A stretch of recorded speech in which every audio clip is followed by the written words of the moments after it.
Hey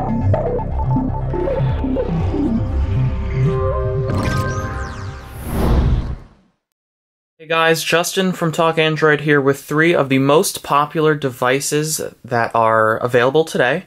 On the left, we have the Samsung Galaxy S7. Right down the middle, we have the LG G5, and on the right is the HTC 10 that was announced just this week. The Galaxy S7 and G5 were announced at MWC 2016 in February. HTC sat that one out and decided to launch the phone in mid-April. It's up for pre-order now, and it will be on sale starting in early May. But you can already get the Galaxy S7 and the G5. So today we're just going to do a little rundown of different areas of how these phones compare. So if we go with the design first, you'll see that Samsung uses primarily glass and a hint of metal on the sides, while LG goes for a metal look, but it feels like plastic, and that's because of the primer that bonds the paint to the aluminum.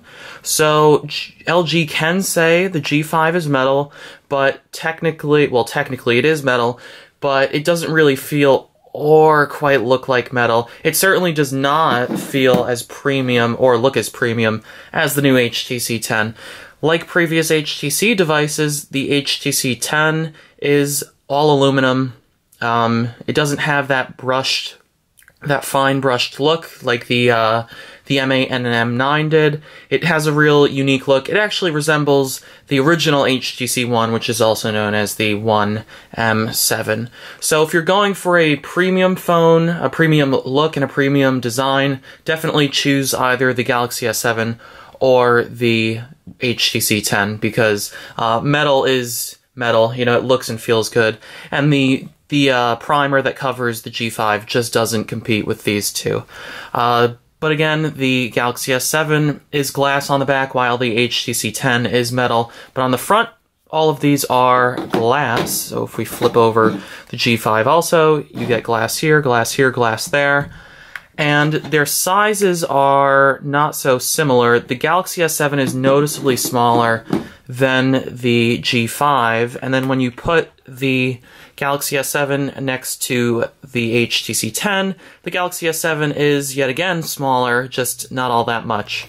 So the display size for the Galaxy S7 is 5.1 inches, the HTC 10 is 5.2 inches, but then the G5 trumps them all with a bigger 5.3-inch display.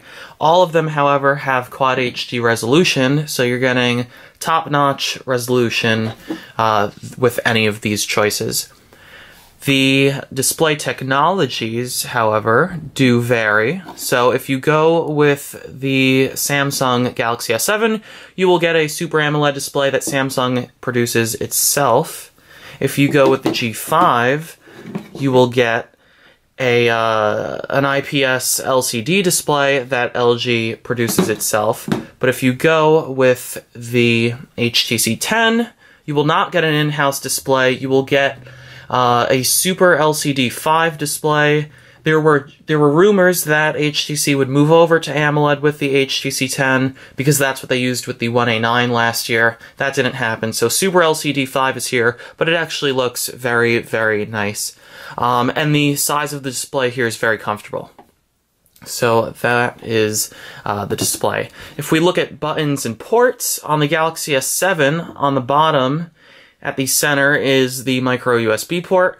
On the left is the auxiliary port, and on the right are speakers. The top of the phone just has a slot for the micro SD card and SIM card, and then a little antenna hole to get better network quality. On the left is it's not a volume rocker actually, it's 2 separate volume buttons.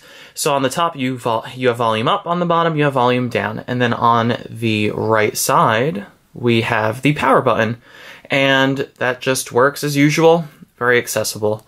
So you're probably wondering, well, there's no on-screen buttons, how do I get home? You use that trusty home button, the physical home button that Samsung just loves to implement. So you just press it, it activates the display. When you're in an app, we'll go to something like Twitter. You go and you go home. So that really didn't need explaining, but I got it for you. To the left of the home button on the Galaxy S7 is the recents key. On the right is the back button. That's different from these two phones because LG uses on-screen buttons. So you can see them. If I go into an app, let's just go to settings. You can see them there. They have the more traditional layout that Google has for Android rather than Samsung's reverse layout, where you get the home down the middle, back to the left, and recents on the right. And although HTC did away with on-screen buttons, they do have the conventional layout where the home button is down the center, on the left is back. It's a capacitive button like we used to see with a lot of older Android devices, and on the right is the recents key.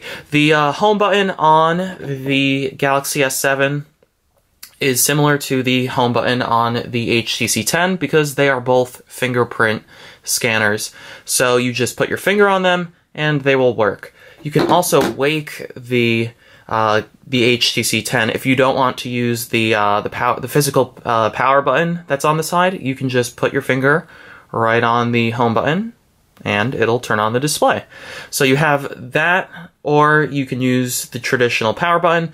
Above the power button is a volume rocker, and above that is a slot. There's another slot on the left side. They are for inserting and removing microSD cards and SIM cards.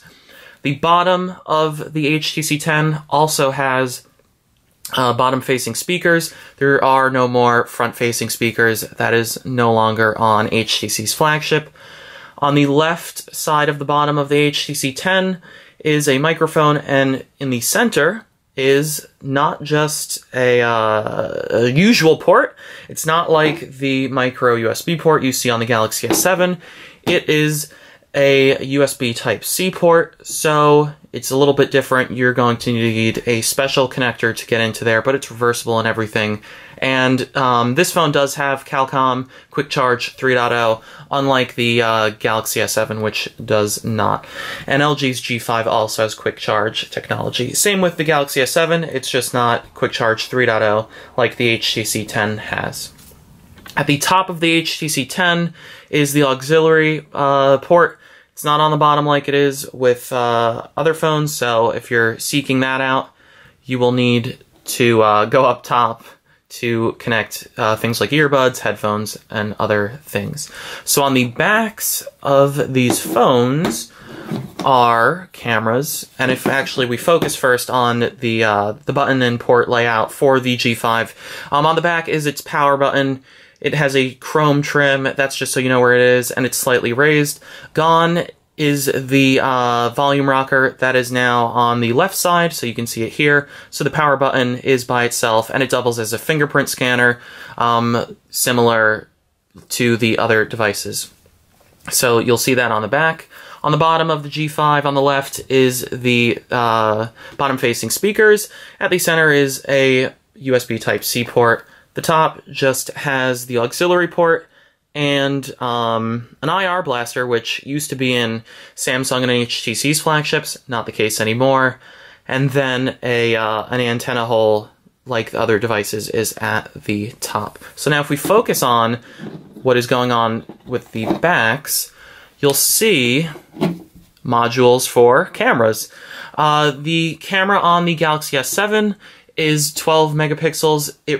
That's a reduction from last year's Galaxy S7, but that's just the trend. Companies are modifying camera modules to better suit different lighting conditions. So it does seem that Samsung and HTC have an advantage over the G5. They've really modified things, but LG's camera is very solid. There are actually two cameras on the G5, one of which is 16 megapixels, and the other, which is a wide-angle lens, is 8 8 megapixels. So you get 2 cameras on there. They're just, at least to me, not as good as the Galaxy S7 or HTC 10's cameras.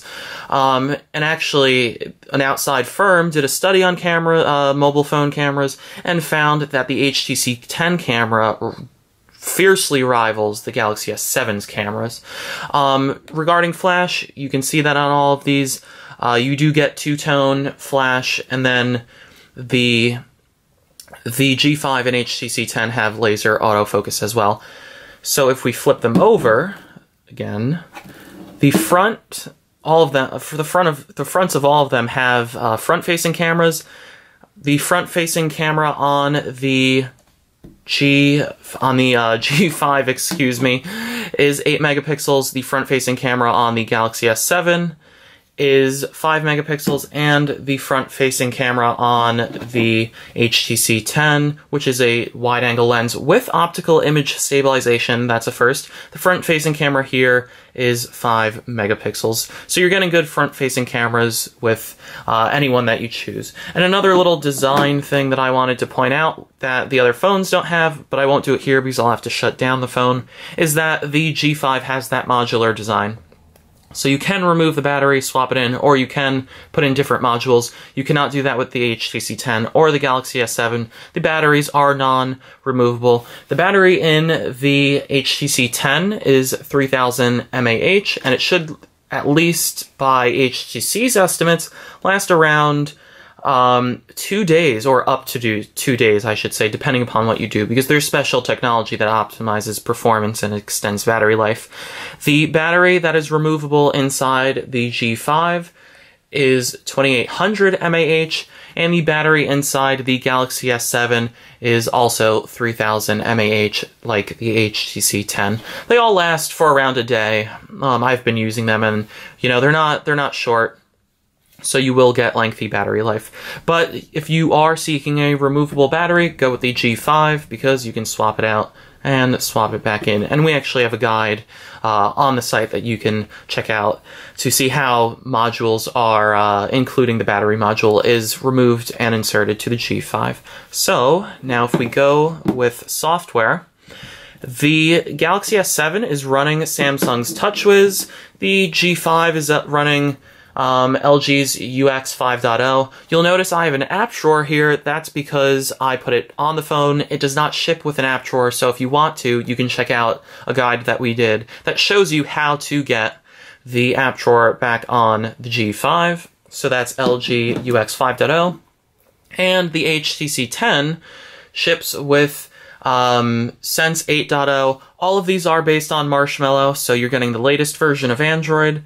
But they all have their own unique looks. You're not getting really anything similar to stock Android. So if you're looking for something like stock Android, either go with Motorola or get a Nexus device. And the Galaxy S7 and HTC 10 both have app drawers, unlike the G5 does right out of the box. In terms of performance, I actually prefer the HTC 10 above all of these. So if we compare, we can press the multitasking button. We'll do it on these two. Oh, guess I missed it. So you can see the HTC 10 moves a little bit quicker. And now if we compare these two, the Galaxy S7 is a little quicker. It actually depends how you press it. And then if we compare these two, let's see. Yeah, the HTC 10 is very snappy. All of these, at least in the United States, ship with Qualcomm's Snapdragon 820 processor with 4 GB of RAM. If you are getting the Galaxy S7 in another market, you might be getting the phone with Samsung's own Exynos 8890 processor. It still has 4 GB of RAM, but it's just a different processor. So performance is snappy on all of these. It's just that the HTC 10 does seem a lot faster, and that is probably because Sense is a lot more, Sense 8.0, or really Sense in the past, is a lot more optimized, so it's not slowing down the system's performance. With pre-installed apps, Samsung does a bunch of its own, LG does a bunch of its own, but something special with the HTC 10 is that they got out of the way, so now you're not crowded with a whole bunch of HTC's apps. There are a couple, but you know, Google's calendar is here, their calculator is here. A bunch of Google apps are pre-installed rather than HTC's own options. So, like I said, you can get all of these phones starting right now. You can go, except the HTC 10, technically it's up for pre-order, the Unlocked Edition, and then carriers will soon be offering it. So that does it for us with this rundown of the Galaxy S7, LG G5, and HTC 10. And we will have more coming soon on all of these phones.